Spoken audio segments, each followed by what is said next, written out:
Alloh taolo o'zi yaxshi ko'rgan bandasini birodarlar jannat yo'liga boshlab qo'yadi. To'g'ri yo'lni ko'rsatib qo'yadi. Qanday qilib? Bir diliga solib qo'yadi. Yaxshi odamlarga qo'shib qo'yadi. Bir ilhom qatorida bir narsa keladi qalbiga. Shunda o'zi bilgan yo'ldan Alloh taolo hidoyatlantirib qo'yadi. O'sha paytda to'g'ri qilgan ekanman. Yo sen to'g'ri qilganing yo'q. Alloh seni o'sha tomonga burdi. O'sha paytda yaxshi qilgan ishlardan, yo Alloh seni saqlab qo'ydi.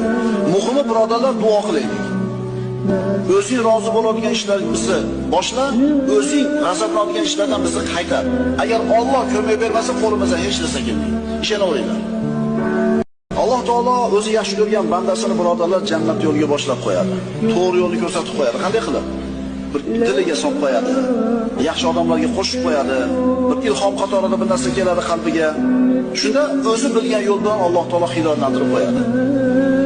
O'sha paytda to'g'ri qilgan ekanman. Yo sen to'g'ri qilganing yo'q. Alloh seni o'sha tomonga burdi. O'sha paytda yaxshi qilgan ishlardan, yo Alloh seni saqlab qo'ydi. Muhimi birodarlar duo qilaylik. O'zing rozi bo'ladigan ishlarimizni boshla, o'zing g'azablanadigan ishlardan bizni qaytar. Agar Alloh ko'mak bermasa, qo'limizdan hech narsa kelmaydi. Ishonaveringlar.